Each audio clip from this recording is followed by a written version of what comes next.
Welcome to New Era School Notes for Studies.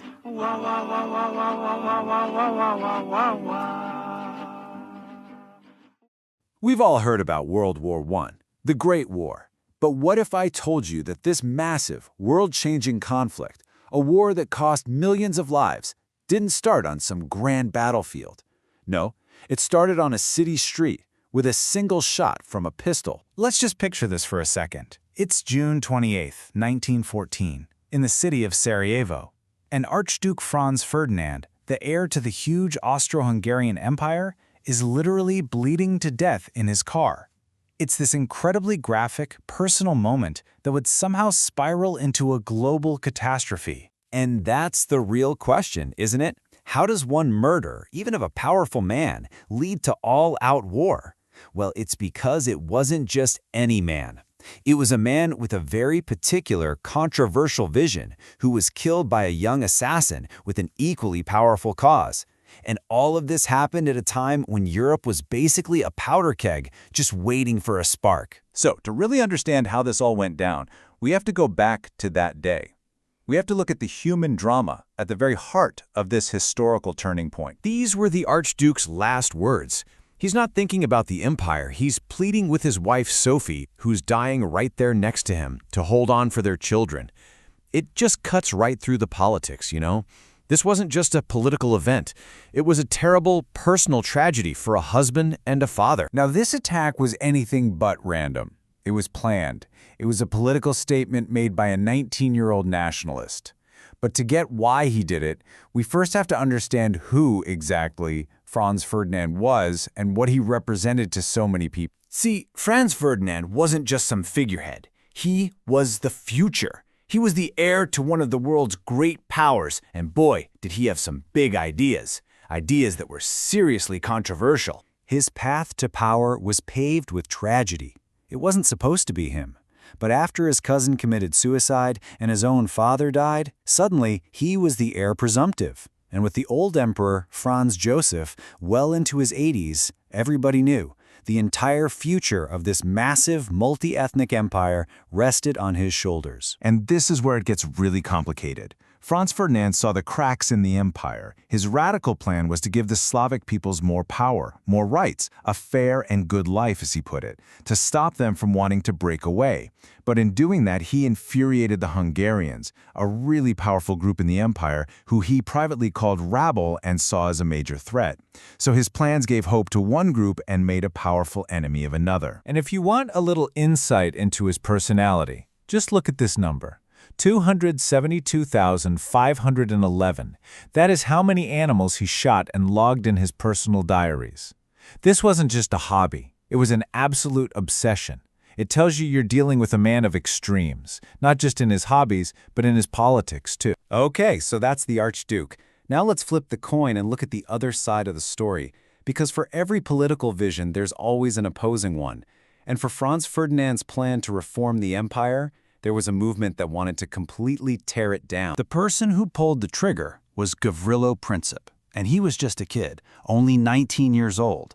But he wasn't some lone wolf. He was part of a movement, a group of revolutionaries who saw Franz Ferdinand not as a potential reformer, but as the ultimate symbol of their oppression. Princip was a member of a group called Young Bosnia.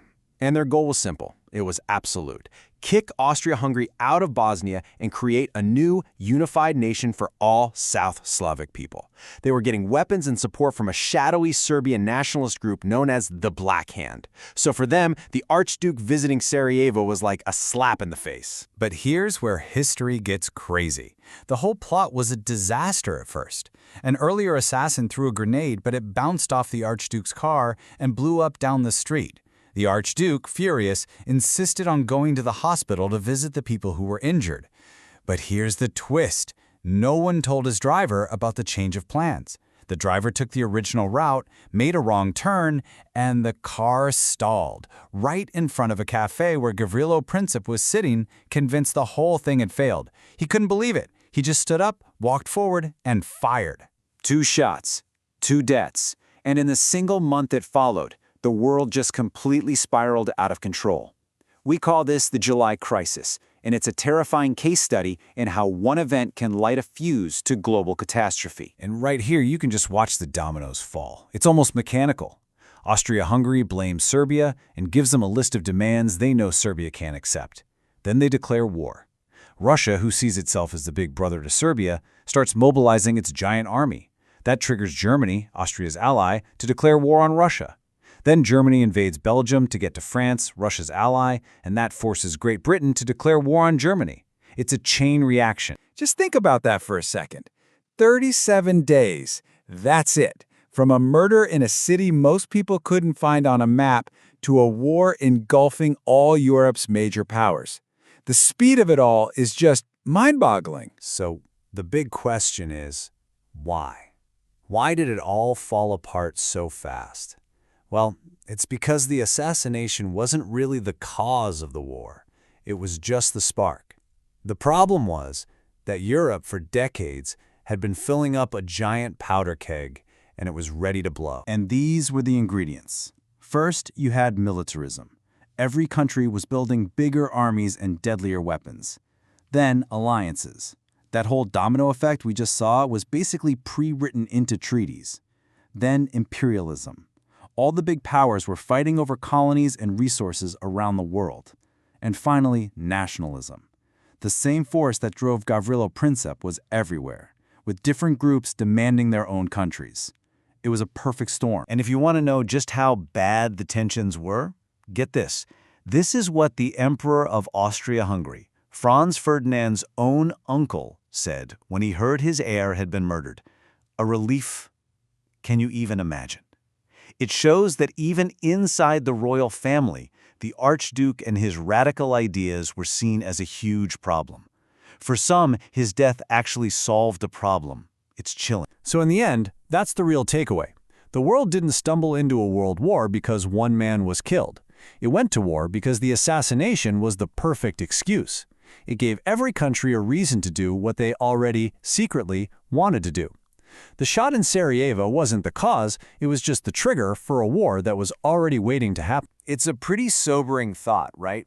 One moment of political violence, amplified by this tangled web of alliances and decades of tension, leads to a global disaster.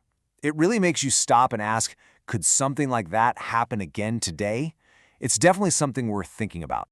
Thank you for watching. Don't forget to subscribe and follow. We are also on Facebook and TikTok. Just scan the QR. This is Victoria signing out. Peace.